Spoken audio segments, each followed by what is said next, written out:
Assalamualaikum warahmatullahi wabarakatuh. Perkenalkan, nama saya Piliana Aisyah dari Prodi S1 Kesehatan Masyarakat Reguler A semester 4, NIM CMR 0190011.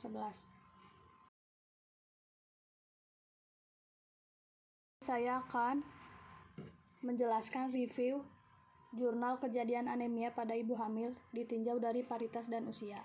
Judul kejadian anemia pada ibu hamil ditinjau dari paritas dan usia. Penulis Willy Astriana. Publikasi 2 Februari 2017. Review Piliana Aisyah.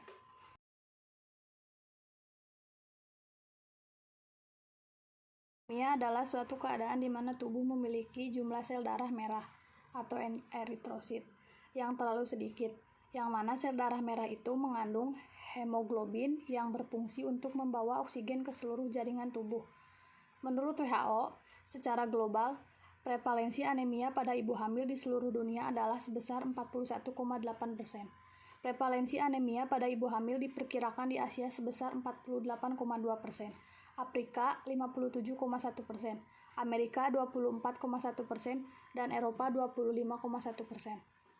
Berdasarkan hasil riset kesehatan dasar tahun 2013, prevalensi anemia pada ibu hamil di Indonesia sebesar 37,1%. Pemberian tablet FE di Indonesia pada tahun 2012 sebesar 85%.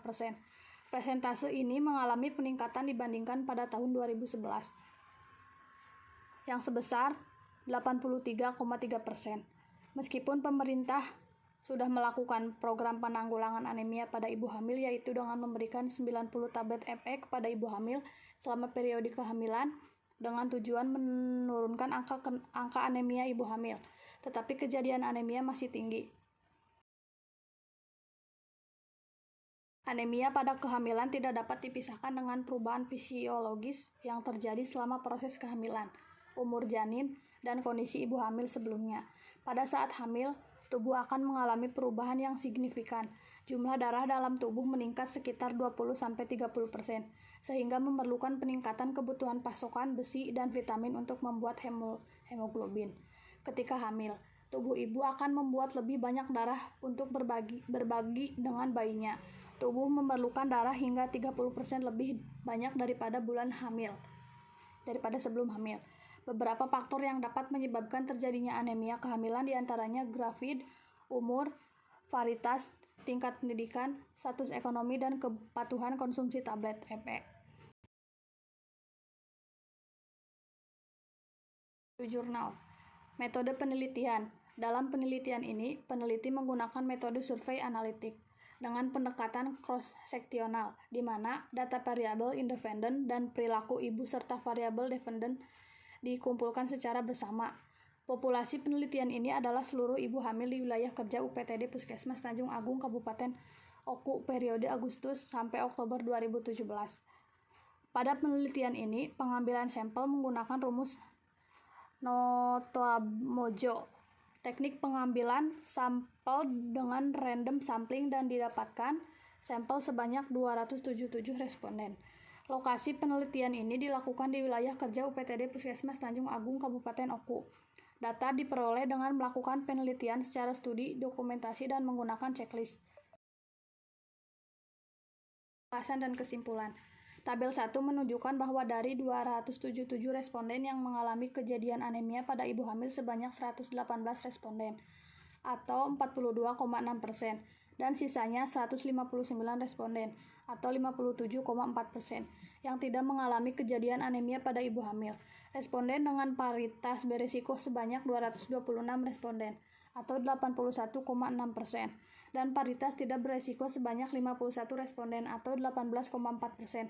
Responden 199 responden, atau 71,8%, dan umur tidak beresiko sebanyak 78 responden, atau 28,2%.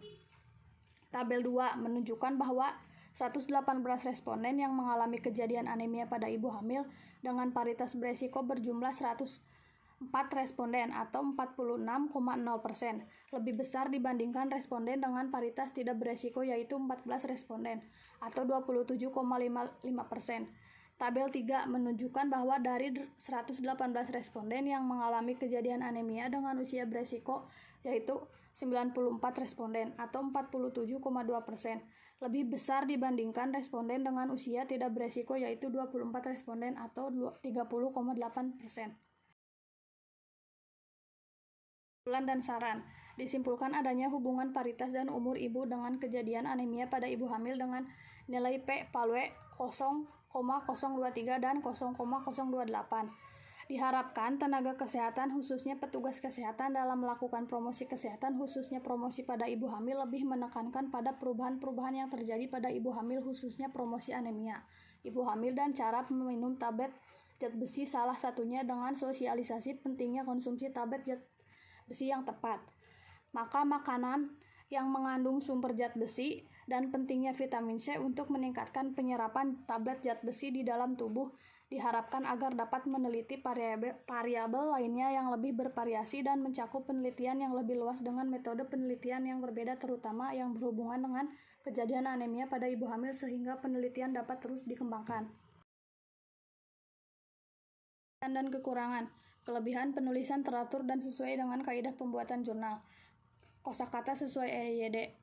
Kekurangan: volume jurnal tidak tercantum, tidak ada tujuan. Pada dasarnya jurnal ini telah menjabarkan dan menjelaskan secara jelas dan informatif, namun cara penyampaian sedikit membingungkan bagi para pembaca awam yang membaca jurnal ini.